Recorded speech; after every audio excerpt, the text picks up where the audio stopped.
Good day folks, Wallace here. Today I want to share with you my advice when it comes to leveling up a Sorceress from level 1 up to Nightmare. The Sorceress is a very good starter character in this game as it is the best class for magic finding, obviously because of her teleport skill. Just a heads up here, this video is not a rush guide, it's aimed towards more of a solo playthrough. I'll put timestamp in the description if you want to skip to a specific part of the video. Now let's start with skills. The Sorceress has access to three types of skills, Cold, Lightning, and Fire. For the normal difficulty, any type is kind of viable, but you should stick to only one skill tree to benefit from the synergy between skills. I'll get through each three specifically, but first there are some skills that are useful with any build, which require only 1 point in. The first one is Warmth, which will increase the rate at which your mana orbs naturally fill up, starting at a plus 30%. The second one, which I personally like to use to increase my survivability, is Frozen Armor. It basically frees enemies that hit you with a melee attack and can save your life if you get stuck in a bunch of mobs. The third and fourth one are Telekinesis and Teleport. Telekinesis, other than being necessary to unlock Teleport, can be useful to pick up potions that are far away or to take down portal or waypoints from afar. Less walking, more hunting. As for Teleport, it's what makes the Sorceress so great as you can travel extremely fast with it. Both of those skills consume a lot of mana at low level, especially for Teleport, so you want to bring a lot of potion with you. Finally, I recommend Static Field, which basically reduces the life of your opponent by 25% of its remaining HP per hit, and with these skills you'll be able to reduce any monster to 1% of its total HP in normal, 33% in Nightmare, and 50% in Hell. It's gonna be very useful against bosses. Little tips here, if you take a mana potion and your mana orbs completely fill up, you will lose the exceeding mana provided by the potion. But if you consume mana before it goes up, the mana will continue to fill up for the amount provided by the potion itself. It can be very useful at a low level to optimize your potion. Now let's jump into damage skills starting with the Cold tree. I recommend Ice Bolt and Ice Blast here and eventually switch to Blizzard or Frozen Orb depending on your preference. But keep in mind that Blizzard synergizes with both Ice Bolt and Ice Blast, but Frozen Orb only benefits from the Ice Bolt points. I believe Frozen Orb is better if you plan to use a dual element build later on because of its single synergy, and it's also way more fun to use as per my perspective. The Cold Mastery is also useful as it will reduce the enemy cold resistance, boosting up your effective damage on a monster. The Lightning tree has a more limited choice of skills, and Charge Bolt, Lightning, and Chain Lightning will definitely be the most used spell. A couple of points in the Lightning Mastery will also help a lot. Finally, Firebolt, Fireball, and Meteor are a popular and effective way to go for a Fire Sorceress. Since the patch 2.4, Hydra is also a viable option because you can now have 6 Hydra up at the same time, but I feel it's a bit weaker than Fireball, at least at a low level. Inferno, Blaze, and Firewall might not be a good choice to begin with as you need to stand closer to your enemy to be effective, and the Sorceress isn't suited for melee. Another time, points in the Fire Mastery are important. Keep in mind that builds found on the internet are often endgame builds and require specific pieces of gear and a certain level to be effective. So as for the leveling part of the game, they might not be as good as you think. Feel free to level up the way you want though, as our good friend Akara will give you the option to reset all your skills and attributes points up to 3 times once per difficulty level. Each level in Diablo 2 will give you 5 attribute points to spend. For Sorceress, just put points in Dexterity and Strength to meet the requirement for your gear, the rest is kind of useless. Eventually, you might want to make the shield a Runeword called Spirit for your Sorceress, but this Runeword requires a 4 open socket shield, and the option that requires the least amount of strength to equip, except for Paladin Shield, is a Monarch and it requires 156 strength, and you cannot drop this shield before reaching Hell, so I would advise to wait until there to start pumping up points in strength. Every remaining point should go in Vitality to increase your survivability. Normally, it is not recommended to put points in energy as your item will eventually give you enough bonus to mana to be effective. But before you get those items, I think it's sometimes useful to put some points in that stat in order to avoid hearing your sorceress complaining every 2 seconds. I need mana. I need mana. If you are starting this game fresh or starting your first ladder character, you will only have access to items dropped from monster and chest, which are totally random. But you'll also have access to one of the most fun part of this game, Runewords. So let's speak about that for a second. Runeword are items you make by inserting runes in a specific order into what we call a base. A base is a white item with the correct amount of open socket for the runeword you wish to make. For example, if you insert the rune Nef followed by the rune Tyr into a white 2 open socket helm, you will end up with the Runeword Nadir, an helmet equipable at level 13, which gives defense versus missile, strength, and a nice 2 mana after each kill, which can help a lot at low level. Nothing extraordinary, but it is easy to make and will be better than most helm you'll find at this level. There are 4 types of runewords: weapon, armor, helm, and shield, and they can only be made in a white item, so no magic or rare here. They all have a required level to equip, which will differ from the required level of the base used. And if you wish to make a weapon runeword, make sure you are choosing the correct type of weapon for it, as some will work only on a sword and not a mace, for example, and other only on bows, so always double check.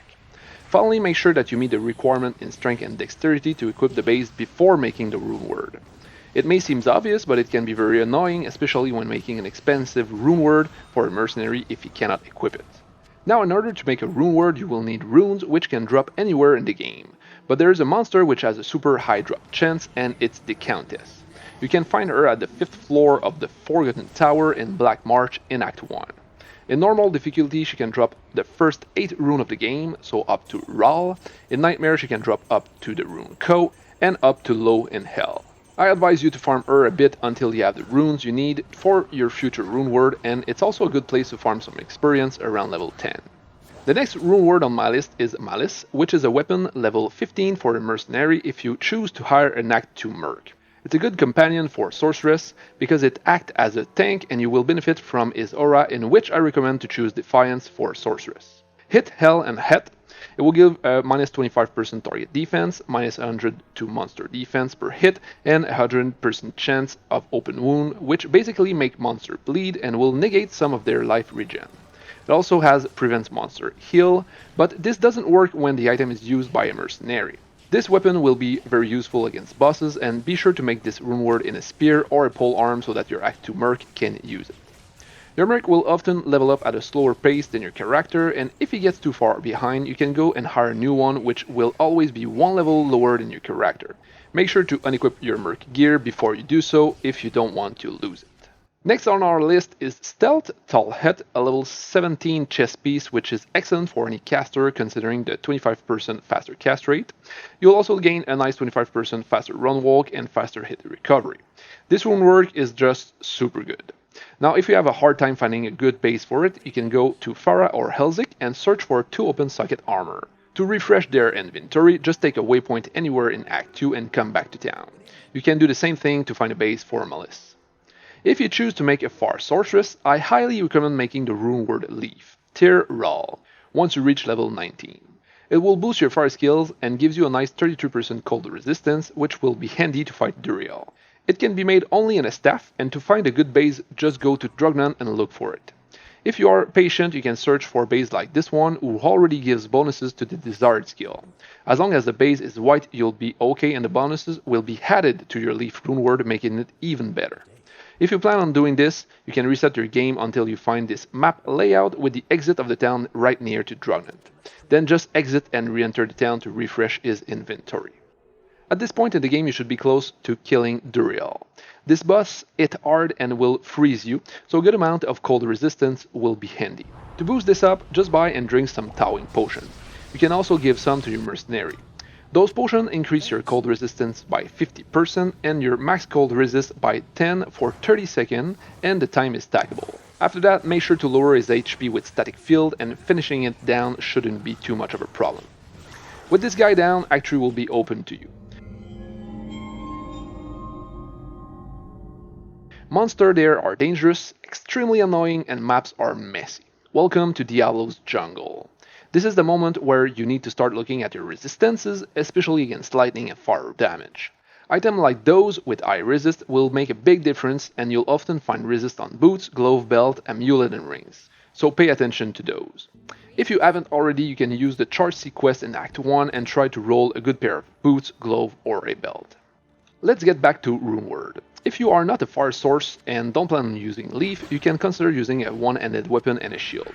There are 2 good and somewhat easy options here, Ancient Pledge and Rhyme. The good thing with Ancient Pledge is that the rune to make it are the rewards of the second quest in Act 5, Ral, Ort, and Tal. This shield requires level 21 and will grant you a very high boost in resistances if you need it. The second shield, Rhyme, made with Shall and Het, require level 29. It grants good resistances, some magic fine, and cannot be frozen, which is very handy in some situations. The next item is probably one of the best in-slot weapon for the Sorceress, and it's the Runeword Spirit, which can be made in a sword and be equipped at level 25.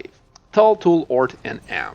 Tool and Am will be harder to find in normal difficulty though, so you might have to wait until you can farm the Countess in Nightmare.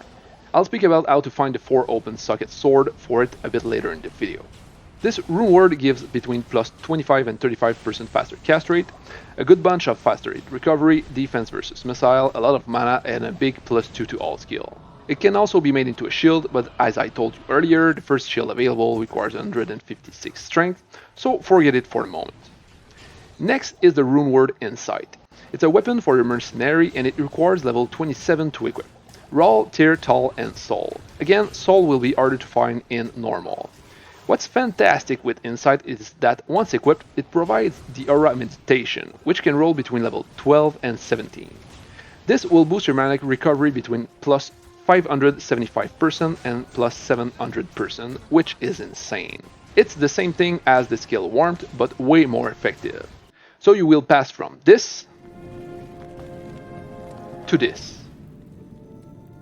You will need to make it in a polearm as Insight doesn't work on spears to give it to an Act 2 Merc. Since the release of patch 2.4, you can also do it in bows if you wish to give it to an Act 1 Merc instead. Again, I'll show you how to find a 4 open socket polearm or bow in just a minute. If you need to choose between Spirit and Insight, I highly recommend to do Insight first for the mana boost. Finally, the last Runeword I want to speak about is Lore, Ort, and Soul, and it's a level 27 Elm that grants plus 1 to all skill, a bit of energy, and some lightning res. Kind of cool for Sorceress. Now let's speak about how to find a base for Spirit and Insight, as those Runeword require 4 open socket base, and the problem is that the maximum number of open socket an item can drop in normal difficulty is 3. So if you don't want to wait until Nightmare to search for this base, I recommend using the reward given by Largic after completing the first quest in Act 5. It will grant the possibility to add socket to one item and will always give the maximum number of socket that the item is able to get. Side note here, if you use this quest on a unique item, it will add 1 socket to it no matter the type. Now the maximum number of socket a white item can get depends on what we call the item level, and this level is equivalent to the area level of the zone in which the item dropped. So if I drop a sword in an area level 29, the item level will be 29. The only exception to that is if it drops from a champion or unique monster, in which case the item level will increase by 2 for the champion and 3 for the unique monsters. The last step is to check what is the maximum socket of the item you drop relative to its item level. I'll put a link in the description to a website with all the items listed and the corresponding maximum socket obtainable depending on their item level, and another link to the area level of each zone in the game. With those two, you'll be good to go. So for the Runeword Spirit, I recommend a Crystal Sword because the requirement of Dex and Strength are the lowest. And for the Runeword Insight, here are your options in terms of polearm and bows that can get 4 sockets. Just be careful as some of those have really high strength and dex requirement even for a mercenary.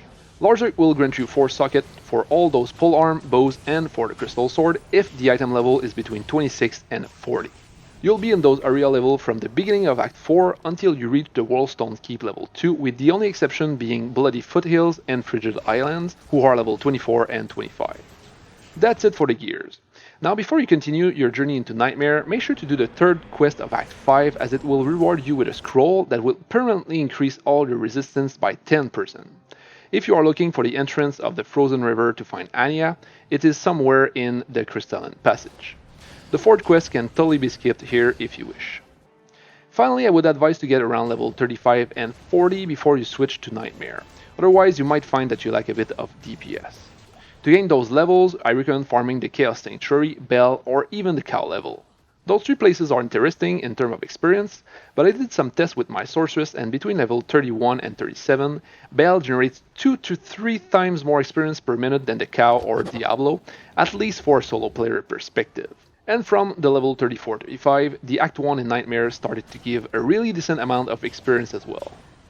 So that's it for this video. I hope that it will help you out there, and if you have some tips, feel free to share them in the commentary down below. Happy hunting and see you in hell. Ciao.